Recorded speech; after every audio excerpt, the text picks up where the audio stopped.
gimana sih cara mengatasi GTM ke anak? Jadi sebetulnya harus disamain dulu nih persepsinya soal GTM.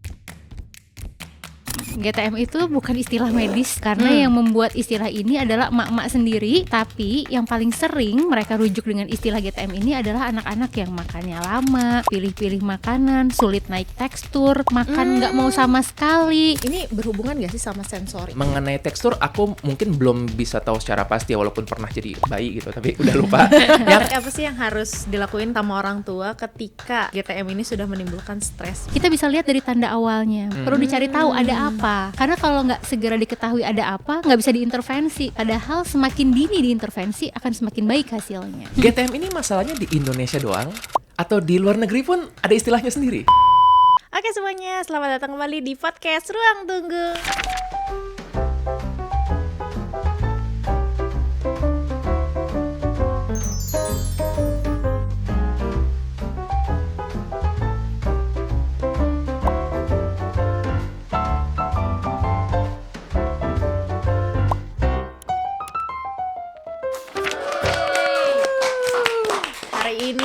Hari yang spesial karena akan menjawab keresahan para ibu-ibu rumah tangga, terutama yang punya batita. Batita nggak sih disebutnya batita ya? Apa tuh bawah? Bayi 3 tahun. 3 tahun, iya. Terutama yang susah makan, yang rumit makannya, apalagi yang lagi pergantian antara ASI ke makanan padat, lagi belajar makan. Biasanya tuh ada nih keresahannya, yaitu gerakan tutup mulut atau biasa dikenal sama GTM. Waduh. Tapi tenang semuanya, di sini sekarang sudah ada ahlinya. Selain ahli psikolog dan psikiatri ternama kita, Dr. Andreas Gunawan, sudah ada Dr. Meta Hanindita, spesialis anak. Wih, keren. Kalau udah ada kayak gini, udah ada itu, kita masuk aja ke sesi Lemon, lepaskan emosi secara nyantai. Oke, bersama aku udah ada Dr. Meta Hanindita, spesialis anak, subspesialis NPM. NPM tuh apa sih, Dok? Nutrisi dan penyakit metabolik. Wah, udah dalam banget. Kayaknya nih. dulu kagak ada nih, ini baru atau Enggak, udah lama. Udah lama ya? Kurang ilmu saya. Soalnya biasa kan kalau anak yang dikatakan mungkin infeksi gitu kan, atau mungkin kalau yang hormon itu berbeda lagi. Endokrin. Oke. Ya. Karena kita tuh biasa kan tuh paru, saraf, ternyata ini ada sendiri ya untuk ini ya. Apa aja tuh yang ditangani biasanya? Kalau nutrisi ya sesuai namanya ya, nutrisi mulai dari bayi sampai dengan remaja, mulai dari ASI, menyusui, terus MPASI, termasuk juga pertumbuhan dan gangguannya, misalnya mulai dari stunting, wasting, gizi buruk, atau obesitas, overweight, itu masuk semua ke situ. Nutrisi anak sekolah, nutrisi remaja, gangguan makan alias GTM itu tadi juga. Terus penyakit metabolik itu adalah penyakit sangat langka yang berhubungan dengan kelainan genetik di mana terjadi gangguan enzim. Masih sedikit mungkin yang tahu tentang penyakit-penyakit ini. Kita juga masih berusaha meningkatkan awareness terkait ini. Berbagai macam contohnya, misalnya galaktosemia, fenilketonuria, yang sebangsa itu. Jadi memang itu penyakit sangat langka memang. Kelainan-kelainan genetik lain juga masuk di dalam skopnya kami. Baik. Oke, makan siang diurusin nggak sama dokter? Banyak banget nih ibu-ibu yang kayak, Dok, saya anaknya nggak mau makan nih, udah gue coba caranya kayak gini kayak gitu. Kayak ada yang katanya apa sih, harus disuapin pakai galon. Apa nggak ngerti lah gimana ya. Tapi paling sederhana tuh gimana sih cara mengatasi GTM ke anak? Itu hal paling sederhana dulu deh. Atau kayak gimana yang paling simpel? Jadi sebetulnya harus disamain dulu nih persepsinya soal GTM. GTM itu bukan istilah medis. Jadi kalau ditanya definisi operasionalnya apa, ya nggak ada yang tahu. Karena yang membuat istilah ini adalah emak-emak sendiri yang merujuk anak yang mereka keluhkan susah makan dengan istilah GTM. Tapi yang paling sering mereka rujuk dengan istilah GTM ini adalah anak-anak yang makannya lama, makannya dilepeh, makannya diemut, pilih-pilih makanan, sulit naik tekstur, makannya cuma sedikit, cimit-cimit, makan nggak mau sama sekali, atau misalnya makannya mau itu aja dalam waktu yang lama. Itu biasanya yang sering disebut sebagai GTM oleh para emak-emak. Oh. Tapi kalau definisi operasional secara medis nggak ada, karena itu memang bukan istilah medis. Oh, kayak gitu. Jadi apa sih yang ngebedain GTM, picky eater sama hal-hal yang lain gitu, kayak ya tadi itu apa yang ngebedainnya? Karena kembali lagi GTM ini bukan istilah baku dalam medis dan gak ada definisi operasional yang pasti, banyak orang yang mengartikan picky eater itu juga termasuk ke dalam GTM.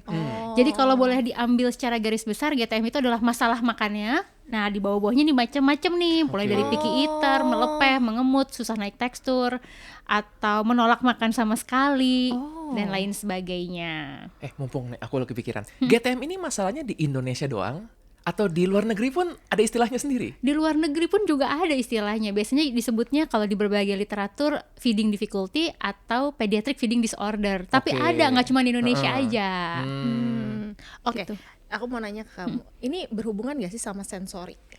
Nah, nanti mungkin bisa dibantu juga ya. Beres. Aku juga sering mendengarkan dari pasien-pasien sih, karena kan banyak pasienku yang usianya produktif atau baru memiliki anak, dan itu tuh stres. Jadi stresnya karena dok lagi pusing, anakku makannya susah kayak tadi. Dan biasanya muncul konsep stres ini karena dia membandingkan. Entah dengan di sosial media, ini kok lihat di TikTok, di Instagram anak makannya lahap banget, anakku kagak gitu. Terus bandingkan dengan tetangga-tetangganya. Disitulah dia jadi mulai bisa memaksakan. Jadi ada ekspektasi nih. Kalau anak tetangga bisa makan kayak gitu, kalau ini yang di video bisa makan, harusnya anakku bisa juga. Tanpa tadi bisa jadi anaknya belum siap untuk itu. Nah, mengenai tekstur aku mungkin belum bisa tahu secara pasti ya, walaupun pernah jadi bayi gitu, tapi udah lupa. Yang aku tahu begini, anak itu pas usia-usia mereka masih kecil ya, mereka menyerap semua informasi dan itu sarafnya lagi berkembang banget.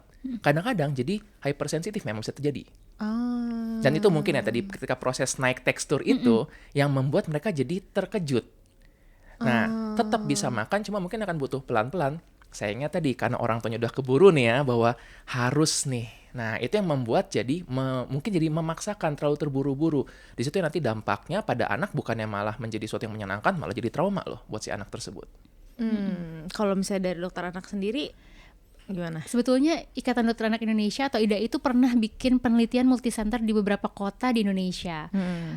Yang diteliti adalah anak-anak yang dikeluhkan oleh orang tuanya susah makan, usianya 1-3 tahun. Dicari tahu sebetulnya apa sih penyebab yang paling sering gitu. Dan ternyata penyebab yang paling banyak itu justru karena inappropriate feeding practice atau praktek pemberian makan yang kurang tepat. Pemberian makan yang kurang tepat ini adalah pemberian makan yang tidak sesuai dengan aturan atau feeding rules. Jadi lebih ke perilaku sebenarnya. Feeding rules yang dimaksud misalnya ya, yang tidak sesuai, makan tidak dibuat jadwal yang teratur. Makan tidak dibatasi durasinya, 30 menit harusnya habis nggak habis ya diselesaikan prosesnya. Makan juga harusnya tidak boleh dengan distraksi. Padahal kita tahu sekarang kan orang tua tuh justru pada saat waktu makan langsung nyodorin tablet atau langsung nyodorin handphone biar anaknya mau makan ya, sambil YouTubean, main game dan sebagainya. Padahal itu sebetulnya justru penyebab paling sering terjadinya sulit makan pada anak. Perilaku jadi bukan penyakit ya. Aku mau nanya juga, kalau misalnya digendong atau diajak main sepeda ataupun apa, itu juga bisa menyebabkan GTM gak sih dok? Sangat. Makan itu harusnya duduk tegak di kursi di meja makan. Kenapa? Pada bayi mereka ini belum pernah makan sebelumnya ya, jadi kan mereka harus belajar makan, melatih kemampuan mereka mengenali diri sendiri, sinyal lapar dan kenyangnya, melatih kemampuan makan dan mencerna makanan, kapan lidah harus belok kiri, belok kanan, ke atas, ke bawah, kapan mereka harus ngunyah, caranya ngunyah bagaimana, itu mereka pelajari pada saat makan. Nah, pada saat mereka berdiri sambil lari-lari, sambil main, sambil digendong dengan postur yang tidak tegak, itu akan mempengaruhi stabilitas postur tulang belakang, yang ini mempengaruhi kemampuan makan. Saya sering bilang ke pasien-pasien, coba deh dipraktekkan aja. Kalau kita duduk tegak seperti ini, kita menelan, itu gampang. Tapi jangankan duduk sambil mengsol kiri, mengsol kanan, atau sambil lari-lari gitu ya. Duduk tapi kepalanya diginiin aja. Coba nelan, bisa nggak? Seret sih, lebih susah. Karena itu memang ada hubungannya dengan kestabilan postur. Nah, kalau kita orang dewasa, pada saat kita posisi seperti ini, menelan susah, kita tahu. Karena kita udah ngerti dari sebelum-sebelumnya harus begini nih. Tapi bayi, anak nggak tahu pada saat mereka dalam posisi tertentu. Kok susah buat ngunyah, susah buat nelen, ya udahlah dilepeh aja. Dan ini jadi tidak melatih gitu loh. Mereka nggak tahu karena pada saat mereka makan, mereka sambil main, fokus mereka lebih pada main, nggak tahu gimana caranya. Yang dia tahu ya pokoknya ada makanan di dalam mulutnya tanpa disadari. Nanti kalau dia ingat ada makanan, dilepeh. Oke. Oh. Beda dengan kita dewasa yang makan udah autopilot ya. Karena Kalau kita kan udah bisa. kita bisa sambil nonton, itu kan sambil nonton podcast Ruang Tunggu. Waduh. Gitu, bisa. Iya, nggak akan mulai kalau belum ada suara aku. Betul. Nah, ada yang kayak gitu ya, tapi benar sih pada anak ini kan dia semua itu baru buat dia. Jadi memang butuh untuk nyata belajar mindful eating dari sejak kecil itu ya. Betul, harus belajar mengenali sinyal lapar dan kenyangnya dia. Nah, untuk belajar mengenali sinyal lapar dan kenyang, tentu dia kan juga harus belajar nih. Dimana itu 100% yang tahu ya dia sebetulnya. Orang tua hanya belajar mengenali, oh tandanya nih dia lagi lapar nih, tandanya ini lagi kenyang nih. Seringkali orang tua itu fokusnya adalah pokoknya makanannya harus habis. Walaupun anak sudah menunjukkan sinyal kenyang, nggak bisa, harus habis. Itu akhirnya jadi menghambat kemampuan bayi atau anak untuk mengenali sinyal lapar dan kenyangnya sendiri. Karena dikontrol sama orang tua. Akibatnya walaupun dia sudah kenyang, pokoknya makanannya harus habis nih. Oke. Oh, jadi itu berpengaruh nggak sih pas ke dewasa? Aku jadi penasaran juga. Jadi kadang-kadang orang tuh jadi overeating, jadi binge eating tuh. Oke. Jadi karena dia blur dari kecilnya mengenali sinyal lapar ataupun kenyang. Baik, oke. Kalau kita ngomongin hubungannya pasti bakal ada sih. Kalau kita ngomongin tentang secara jiwa, secara misalnya psikiatris itu pasti ada tentang pikiran, perasaan, perilaku gitu, tentang secara biologikalnya kayak tadi kan sinyal lapar, kenyang, dan sebenarnya agak kompleks ya. Kalau kita bahas kan berarti ada ngelibatin tentang ghrelin gitu kan, yang gimana Hormon-hormon yang ada itu ada secara biologikalnya. Kalau secara habit mungkin tadi dalam bentuknya ada kata harus itu loh. Ya jadi dia makan ini akhirnya harus habis. Kadang-kadang ditambahin lagi nih, udah orang tuanya senang liatnya makannya habis, ditambahin Tambah lagi. benar. Dan konsepnya wah harus habis nih gitu. Dan akhirnya dia menjadinya tadi mungkin salah mengenali itu. Kalau aku lebih melihatnya di sisinya yang sering terjadi itu adalah anak berelasi tidak baik dengan makanan. Jadi bagi kita nih dewasa, makanan itu kan reward.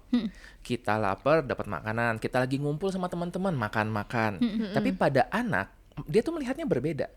Bisa jadi bagi si anak ketika dia lagi tadi nggak pengen makan tapi dipaksakan makan gitu, dia lagi main tiba-tiba mainnya disuruh berhenti, terus dia disuruh makan yang apalagi waktunya nggak ketebak, dia bisa melihat makan ini sebagai sesuatu serangan terhadap mulutnya. Ini yang membuat dia berelasi jadi nggak baik begitu. Belum lagi kita kan ada, kalau salah satu teori yang paling tua ya di ilmu jiwa itu adalah tentang pairing. Jadi menghubungkan satu hal dengan hal lain.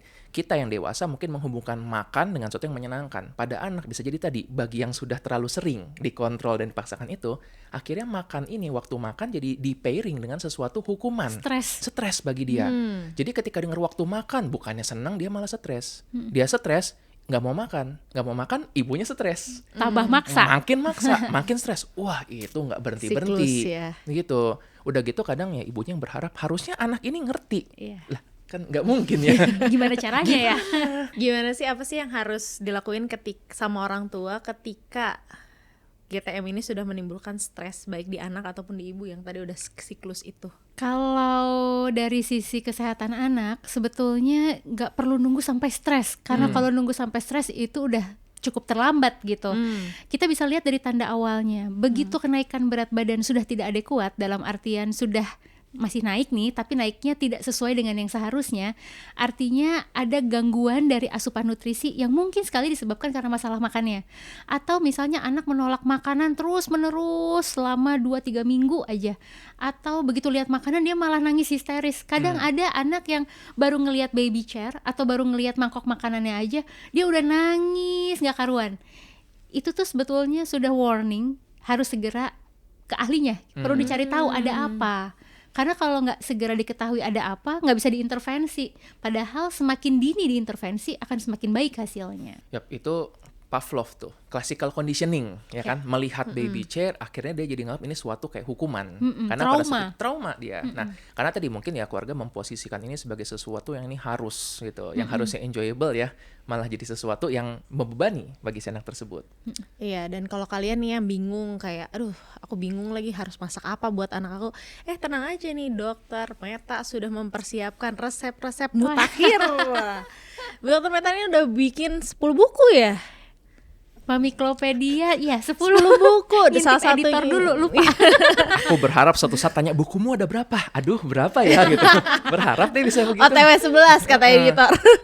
10 buku dan beberapa buku diantaranya itu adalah resep tentang MPASI. Ini nih kayak 99 resep MPASI. Terus ada berapa? 78 itu. 78 kayak gitu. Isinya tadi aku udah lihat intip-intip menarik ya. Bahkan kayaknya bukan untuk bayi, buat aku juga kayaknya menarik. Ada otak-otak kayak yang aku mikirnya selama ini ya, resep MPASI itu kayak bubur aja gitu, kayak aku ngerasa kayak di slow cook terus bubur benyek gitu kayak gitu. Tapi pas aku ngelihat resep dari Dokter Meta ini kayak ini menarik banget gitu. Ternyata MPASI itu nggak harus hambar dan tidak enak Berasa gitu, tidak gitu. berasa gitu. Kan sebetulnya gini, tujuan dari pemberian MPASI itu adalah agar bayi belajar, bukan hanya untuk memenuhi kebutuhan nutrisinya, tapi belajar mengenali sinyal lapar dan kenyangnya, belajar juga mengenal berbagai rasa, berbagai tekstur, supaya nanti di usia 1 tahun ke atas dia sudah bisa makan makanan yang sama persis seperti orang tuanya. Nah, untuk menuju ke arah sana, ya tentu dari awal kita harus memperkenalkan berbagai rasa, berbagai tekstur. Dan gak perlu loh sebetulnya memasak dengan memisahkan untuk bayi dan orang dewasa. Apa yang dimakan oleh orang tua sebetulnya boleh-boleh aja dijadikan MPASI untuk bayi, dengan catatan teksturnya disesuaikan dengan usia. Jadi misalnya orang tuanya hari ini masak nasi, ayam goreng sama sayur bayam gitu ya. Sumber karbohidrat ada nasi, sumber protein hewani ada ayam, lemak adalah minyak yang dipakai untuk menggoreng, kasih bayamnya sedikit aja, kemudian itu disesuaikan, misalnya kalau usianya 9 bulan ditim, halus, udah boleh loh dijadikan MPASI. Jadi sebetulnya kalau ada yang bilang MPASI itu ribet, sebetulnya enggak, sangat sederhana, sangat simple. Nah, ini jangan-jangan karena Dokter Meta jago kali masaknya, jadi gampang begini. Kalau yang nggak pernah masak gimana? Jujur, jadi dari semua buku ini yang paling berkesan dalam tanda kutip mungkin agak sedikit membuat trauma adalah buku yang 78 resep MPASI. Jadi aku tuh nggak pernah masak selama ini, bahkan kalau suami bercanda gitu dia selalu bilang kayaknya kamu nggak tahu ya di mana letaknya dapur di rumah ini karena segitu parahnya gitu. Bahkan selain nggak tahu dapur di mana, nyalain kompor aja nggak bisa. Bener-bener nggak pernah di dapur karena emang dari dulu orang tua terutama mama gitu ya selalu nggak boleh deket-deket dari dapur. Pokoknya harus jauh-jauh karena nanti kecipratan minyak, nanti kena gas, nanti kena api, pokoknya nggak boleh, intinya itu. Nah kemudian setelah beberapa tahun bikin buku mengedukasi, banyak banget waktu itu yang request jangan cuma teorinya, aplikasinya gimana gitu ya, dituntut. Nah, terus pada saat itu ada rencana untuk membuat buku MPASI, tapi sadar diri kan nggak bisa masak ya. Akhirnya banyak chef ataupun nutrisionis yang pinter masak itu ngajak untuk berkolaborasi. Tapi pada saat itu kan dicoba nih, ini aku tawarkan resepku yang ini gitu. Aku membacanya saja, aku tidak tahu itu apa karena di salah satu bumbunya kapulaga. Kapulaga itu apa? Bentuknya seperti apa? Aku tak tahu gitu. Kemudian aku berpikir, aku aja nggak tahu nih ya gimana ibu-ibu yang membaca buku itu yang mungkin sama juga nasibnya sama aku, nggak bisa masak gitu, nggak sophisticated itu gitu. Jadi aku waktu itu bilang nggak jadi deh, nggak usah collab, aku akan mencoba belajar sendiri. Luar biasa, mantap. Wanita independen. Karena waktu itu kebetulan lagi COVID, jadi semua aktivitas berkurang, jadi bisa lebih banyak waktu untuk belajar memasak, dimulai dari gimana caranya nyalain kompor tentunya ya, gimana caranya menggoreng, menumis dan lain sebagainya. Masang gas enggak, alhamdulillah ada suami. Sampai yang jadi korban adalah suami dan anak, karena mereka harus menjadi yang makan masakannya. Food tester. Dimana satu resep itu bisa trial and error bisa sampai 12-13 kali. Sampai akhirnya mereka udah, boleh nggak bukan kita yang ngerasain, orang lain aja. Jadi kalau dibilang itu resep bisa dimasak oleh saya dengan notabene 0 levelnya, jadi pasti ibu-ibu yang lain bisa. Itu simple banget gitu. Ini memang butuh loh seperti ini kan. Jadi tadi nggak cuma berteori, tapi memang beneran nih, ini udah beneran bisa terbukti gitu ya. Baik. Menarik ya. Aku jadi kepikiran juga ya, kan kalau di Jepang itu kan ibu-ibunya tuh sering nyusun bento gitu loh. Iya, iya. Itu berpengaruh nggak sih ke kayak anak-anak tuh jadi apa ya, makannya jadi semangat gitu ya, karena melihat tampilannya mereka. Kan jujur aja ya, aku kalau ngelihat makanan yang cantik penuh warna tuh jadinya kayak nambah enak aja gitu. Betul, itu memang pasti akan mempengaruhi, apalagi kalau baunya enak. Karena kan pada prinsipnya semua indera kita bekerja gitu. Pada saat makan yang kriuk-kriuk, pendengaran juga akhirnya ASMR ya. gitu, ala-ala ya, ala-ala mukbang. Tapi kalau anaknya tidak mau makan atau susah makan, tidak sesimpel buat aja bento yang rasanya enak, yang Oke, warna-warni. Karena masalah makan itu tidak sekedar itu aja, bisa juga disebabkan berbagai underlying medical condition atau kondisi medis yang mendasari. Kalau kondisi medisnya tidak diketahui dan tidak segera diintervensi, mau makanannya seenak apapun, mau makanannya semenarik apapun, sewarna-warni apapun, ya nggak bisa. Itu hanya membantu. Ya mungkin gini kali, kayak anak nggak mau sekolah karena kesel gitu, nggak ngerti sekolah buat apa, dikasih nih sekolahnya bagus, gitu. Tetap aja gitu, Iya. emang Aja. dari dalamnya itu. Paham, Betul. paham. Aku kalau misalnya nih ya, ada kan ada gerakan sekarang tentang vegetarian. Dan real food juga ada kan, gerakan real food. Kalau anak-anak terbiasa makan ultra processed food dan kurang makan real food, atau terbiasa makan cuman vegetarian yang kayak cuman satu nutrisi aja, itu ada pengaruh nggak sih ke tumbuh kembangnya atau kayak ke sensorinya? Itu tuh ada nggak sih pengaruhnya? Langsung Ada, aja pasti. ini kayak dirangkum aja ya. Ada pasti. Kalau kita ngomongin dalam konteks MPASI, bahwa itu kan yang harus dipenuhi kebutuhan nutrisi adalah sumber karbohidrat, sumber lemak, sumber protein, terutama protein hewani, sayur dan buah. Di mana protein hewani ini mengandung asam amino esensial yang paling lengkap dan berkualitas tinggi, yang fungsinya itu untuk mendukung pertumbuhan optimal. Nah, ada penelitian yang menunjukkan anak vegetarian itu kan ada macam-macam ya. Ada yang vegetarian tapi dia masih konsumsi ikan walaupun nggak konsumsi daging merah. Ada yang masih konsumsi telur dan susu tapi nggak konsumsi daging-dagingan. Ada yang masih konsumsi susu aja, yang lain-lainnya enggak. Nah, penelitian menunjukkan kalau dia bukan vegan dalam artian vegetarian, masih ada konsumsi protein hewaninya, sebetulnya pertumbuhannya itu tidak berbeda secara bermakna dibandingkan dengan anak-anak yang bukan vegetarian. Tapi kalau dia vegan, yang literally yang pure sama bener-bener plant sekali gitu ya. nggak ada protein hewaninya, ternyata pertumbuhannya itu lebih rendah secara signifikan dibanding yang tidak vegan atau tidak vegetarian. Kalau memang mau vegetarian, ya sebaiknya jangan pas lagi masa pertumbuhan dan perkembangan lah, karena itu memang benar-benar lagi dibutuhkan. Oke. Kalau yang tadi soal yang ultra processed food dan kalau misalnya makannya nggak real food, itu juga ada ini. Nah, terkait ultra processed food ini sebetulnya banyak banget kontroversinya. Jadi awalnya tuh sekitar di tahun 2003 mungkin ya, WHO itu mengeluarkan daftar makanan dan minuman yang ditengarai dapat meningkatkan resiko obesitas. Banyak tuh minuman bersoda berkarbonasi, makanan yang manis-manis dan lain sebagainya. Kemudian sejak saat itu para ilmuwan mencari cara gimana caranya ya mengkategorikan makanan dan minuman ini. Banyak ilmuwan yang mencari cara sampai adalah di Brazil ada seseorang yang kemudian membuat sistem pengkategorian makanan dan minuman berdasarkan derajat pemrosesannya. Disebut dengan ultra processed food. Ada 4 sih, namanya Monteiro dari Brazil ya. Yang pertama adalah yang unprocessed food, jadi makanan yang benar-benar tidak diproses sama sekali. Yang kedua adalah processed ingredient food, makanan yang misalnya garam difortifikasi, contohnya hanya gitu. Yang ketiga processed food, ditambahkan gula, garam, lemak untuk menambah tahan lama, misalnya buah-buahan yang dikalengkan.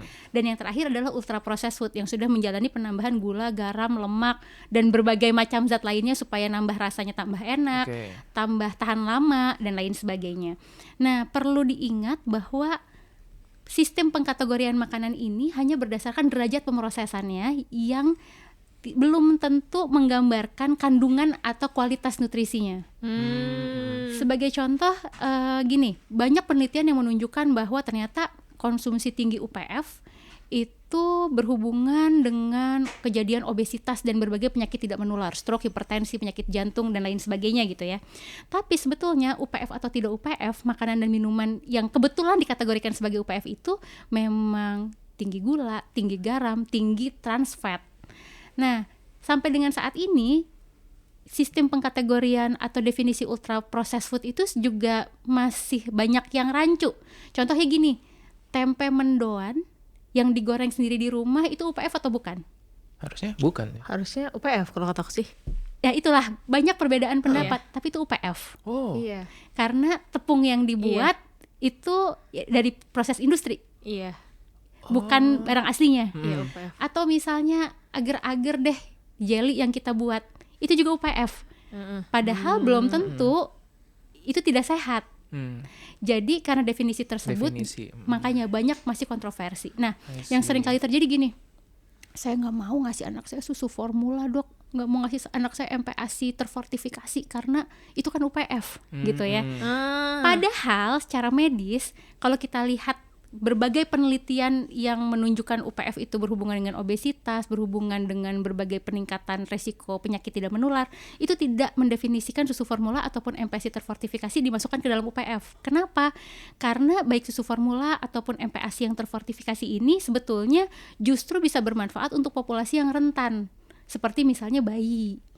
Kalau misalnya ASI-nya nggak ada, terus mau dikasih apa? Oke. Kalau harus ngotot real food gitu. Iya. MPASI terfortifikasi pun juga demikian. Kita tahu bahwa MPASI yang terbaik adalah MPASI rumahan yang mampu memenuhi kebutuhan makronutrien dan mikronutrien bayi.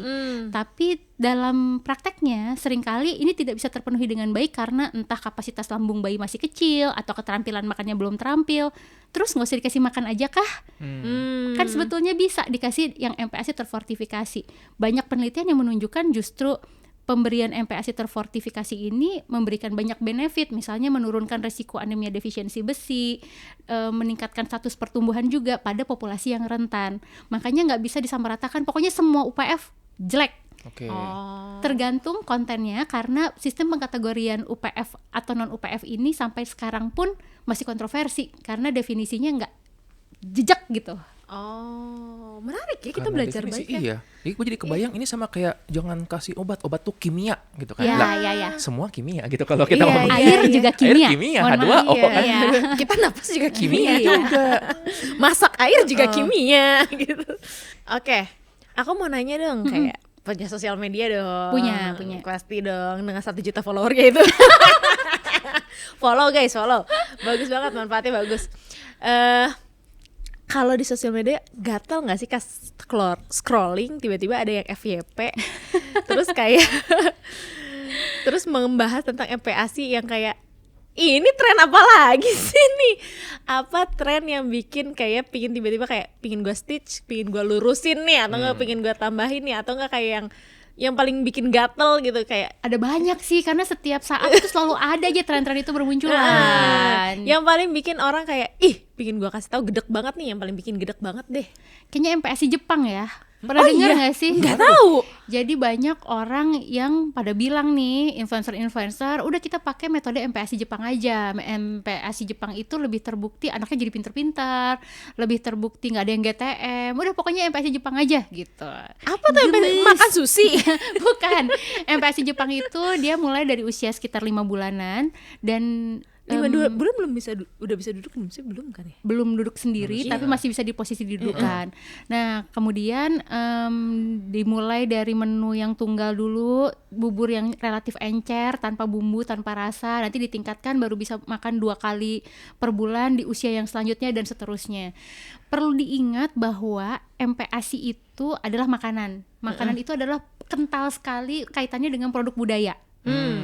Nggak bisa rekomendasi MPASI di negara lain diterapkan di kita karena ya jelas berbeda, makanannya aja berbeda. Belum lagi status gizinya juga berbeda. Status gizi di Indonesia banyak yang stunting, di Jepang nggak ada yang stunting, atau kalaupun ada angkanya rendah sekali gitu. Jadi memang semuanya harus diterapkan, harus disesuaikan dengan kebijakan lokal. Jangan ini aja deh, begitu dengar katanya ini bagus nih buat GTM, itu pun juga nggak ada literaturnya yang bilang bahwa MPASI metode yang dilakukan di Jepang itu lebih baik, lebih mencegah GTM dibandingkan yang di Indonesia. Itu works di sana gitu ya. Aku jadi keinget nih konsep itu sih, gastrokolonialisme gitu, bahwa ya tadi ketika kita terlalu memaksakan gitu kan suatu makanan harus digunakan juga, itu mungkin works di daerah tersebut, tapi belum tentu itu kan works di kita. Ya, di tempat lain bisa beda. Baik. Oke, kita masuk aja kali ya ke sesi semangka karena kita udah bingung nih harus gimana nih ngadepin anak GTM, ibu jadi stres, bapak jadi stres, semua orang stres. Masuk ke Oke. sesi semangka, Semangka. sesi mengupas solusi kehidupan. Kita putar nih semua. Oh gitu. Nah, Adik-adian, adik-adian dia doang. Oke, jadi apa dong tips untuk para orang tua atau misalnya kalau misalnya anaknya tadi nih GTM kayak tadi juga udah dimention kan berkali-kali kayak kita harus intervensi dari sejak dini. Itu apa sih intervensi yang harus dilakukan kalau ketika nih anak melihat baby chair aja tadi udah takut gitu? Nggak usah nunggu kelamaan, itu harus langsung segera dibawa ke ahlinya. Karena ahlinya perlu cari tahu nih kira-kira ada trauma atau tidak. Kalau ternyata memang ada trauma, dokter spesialis anak juga pasti akan mengkonsulkan ke psikiatri anak atau ke psikolog karena itu butuh psikoterapi. baik. Kayak gimana biasanya? Oke, nanti sebelum itu berarti kalau misalnya yang ini nggak apa-apa ya kan kadang-kadang nih orang tua suka aduh lebay nggak sih dibawa begini begitu Iya. kan. Apalagi mungkin ya berapa kali aku mendapatkan juga cerita dari pasien-pasienku dapat pressure juga entah dari ibunya atau dari mertua gitu. Dulu nggak ada tuh kayak gitu dibawa-bawa ke dokter. Nah akhirnya tadi jadi terbebani. Ya. Tapi sebenarnya ya udah lebih baik dibawa dulu supaya kalaupun ternyata ada sesuatu bisa ditangani seawal mungkin. Betul. Iya. Kalau ternyata ini masih aman ya nggak apa-apa Betul. begitu ya. Aku selalu bilang bahwa lebih baik dibilang lebay daripada abai. Beh. Cakep, kibas. Mantap ya. Itu Sesat. bagus. Aku akan pinjam itu untuk pasien-pasienku berikutnya ya. Menarik. Aku mau nanya juga dong ke kamu, apa sih yang harus orang tua lakukan ketika dia udah mulai kewalahan atau udah stres banget nih ngadepin anaknya yang sulit makan? Baiklah, ini banyak banget ya yang bertanya gini. Mungkin aku akan bagi menjadi beberapa potong semangka. Yang paling pertama adalah coba untuk jangan buru-buru ngejudge anak. Itu yang yes. sering ya. Iya sih. Dok, anak saya bandel, anak saya susah diomongin. Susah makan. Ini anak, dia tidak bermaksud menyusahkan, dia hanya menjadi anak-anak. Di mana tadi anak-anak mungkin ya di usia-usia tersebut, ini aku juga keingat kalau dihubungkan dengan konsepnya ilmu jiwa, walaupun ini tentang psikoseksualnya Freud ya, jadi kembali ada banyak pandangan tentang ini, tapi ini kadang masuk akal untuk kita bahas palingnya di dalam situasi ini. Pada sekitar umur 0 sampai 1 tahun itu fase oral, jadi di mana anaknya terpusat di mulutnya, makanya kan anak ini akan menyusu. Bagi anak nyusu itu bukan cuma dia sumber nutrisi, tapi juga sumber rasa nyaman. Tapi ketika sudah melewati fase tersebut, maka akan perlu untuk berganti. Nah, itulah masuk fase anal misalnya. Nah, di sini yang mulai anak-anak tuh menjadi kayak terlepas dari sisi nyamannya, dari menyusui itu tiba-tiba diberikan sesuatu yang bentuknya sendok, yang dari lembut tiba-tiba menjadi apa ini kok bentuknya aneh. Nah itu aja udah sesuatu yang mengagetkan. Orang tua memaksakan juga. Dan ditambah ketika fase anal ini, kembali ya ini sebelum di stitch aneh-aneh terus dibilang saya menyebarkan misinformasi ya, karena udah pernah kejadian. Ini teori yang banyak sekali pandangannya, aku hanya mengambil sebagian aja nih ya. Fase anal pada anak itu sekitar usia sampai dengan 3 tahun, itu adalah fase ketika anak ini lagi mencoba melatih autonomi, kontrol. Termasuk kontrolnya adalah mau makan atau enggak. Itu dia kayak lagi practicing, makanya pas dikasih kadang mau, kadang dia geleng-geleng. Nah, ketika dia geleng-geleng terus orang tua berhenti memberikan, dia jadi belajar, oh ternyata kalau aku geleng-geleng gini orang tuaku berhenti memberikan. Disitulah yang mulai terjadi tuh kayak agak gontok-gontokan nih sama orang tuanya. Jadi kita perlu untuk jangan ngejudge anak buru-buru. Sadari bahwa anak ini pun dia lagi belajar juga. Begitu. Nah, potongan yang kedua nih ya. Coba untuk connection dulu aja gitu. Coba untuk yang penting didasarkan pada cinta kasih. Itu dulu aja deh.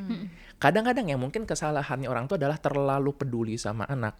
Selalu dihitung nih kalorinya. Ini pokoknya kata dokter anak nih harus itu penuhi dia tadi akhirnya jadi dipaksakan tanpa dia sadar bahwa ini kan yang penting membuat anak nyaman, bukannya agenda bahwa ini harus terpenuhi berapa kalori begitu. Nah, potongan yang ketiga, jangan ragu buat konsultasi. Aku setuju banget apalagi kalau mulai ada perasaan yang ini kayak aneh tadi misalnya makannya jadi sangat menolak makan sampai kok setiap kali makan jadi drama gitu, sampai drama kolosal yang ada teriak-teriaknya begitu. Atau kalau sudah ada perilaku yang aneh, ini mungkin agak jarang, aku nggak tahu apakah masih ditemukan ya saat ini. Ada suatu istilah khusus itu pika. Masih ada. Ya, masih ya? Masih. Nah, pika ini adalah fenomena seorang anak itu akan makan yang aneh-aneh. Makan yang aneh ini bukan makan bubur nggak diaduk ya, itu. Bubur memang nggak diaduk harusnya. Memang gak diaduk. Diaduk. Nggak Nggak diaduk. Perang. Nah, jadi kalau anak Anda makan bubur diaduk itu bukan pika gitu, itu nggak apa-apa, wajar. Aman. Nah, ini makan yang aneh ini adalah dia makan pasir, rumput Sendal. gitu, bisa gitu ya, karet gitu, Ada. rambut. Nah, Tembok juga ya, pernah ada. Nah, ini membuat orang tuanya tuh jadi kaget, jadi takut. Tapi walaupun beberapa ada yang dibilang ini anak sakti gitu. Padahal itu sangat berhubungan dengan anemia ya, atau defisiensi zinc atau zat besi ya itu. Nah, jadi Defisiensi mikronutrien lah pokoknya mikronutrien. ya. Nah, jadi entah kenapa anak ini tuh jadi ada instingnya bahwa ketika dia kekurangan mikronutrien tertentu, dia jadi pengen ngemilin tembok. Yang kebetulan kaya akan zat tersebut. Nah, Kalau zat besi itu harusnya seng. karena begini, anak itu kan suka masukin berbagai macam makanan, bukan makanan ya, berbagai hal ke mulutnya. Jadi tadi kebetulan proses ini, loh kok enak gitu. Diterusin lah sama dia. Diterusin. Nah, enak bukan dalam artian tadi enak di lidah, tapi dia merasa kayak ini kok yang dibutuhkan oleh tubuh saya. Nah, apabila sudah ada kejadian aneh kayak gitu, udah jangan dianeh-anehin, itu bukan ketempelan atau apa, bawa Langsung. ya langsung perlu diperiksakan Betul. gitu. Kembali dasarnya adalah cinta kasih, bukan dipaksakan buru-buru gitu. Menarik ya, aku belajar banyak banget. Nunu nggak boleh makan tembok ya mulai sekarang ya. Oke guys, tapi jadi kepikiran juga ya, ini kebiasaan-kebiasaan makan ini akan terbawa nggak ya sampai ke dewasa jadi menimbulkan eating disorder? Banget. Kita bahas kali ya di part 2-nya. Masih mau stay di sini? Pasti. Boleh ya. Oke, di part 2-nya kita akan bahas tentang eating disorder. So jangan lupa untuk di-subscribe Ruang Tunggunya, dinyalain notifikasinya, terus jangan lupa juga di-follow Instagramnya Pot Ruang Tunggu di @pot.ruangtunggu dan Instagramnya Dr. Andreas di @dr.driamon. Instagramnya Dr. Meta di Dr. Meta. Sebutin Instagramnya ya. @Meta Hanindita. Ya, ketik aja @meta centang biru 1 juta follower. Nah, ini nih, dah gampang nemunya. Di follow guys, aku juga baru follow. Gila, ternyata pas aku lihat reels-reelsnya bermanfaat abis. Aku jadi belajar banyak banget dan hari ini aku juga belajar banyak banget. Jangan lupa juga di follow Instagram aku lagi mau belajar konten. Di @littlesora. Jadi see you in the next sessions. Bye. Selamat nunggu Ruang Tunggu. Ini berarti jadi ruang tunggu anak berarti ya. Ya, ruang tunggu anak yuk. ini. Kita tos ini setiap perhentian pasti ada ceritanya.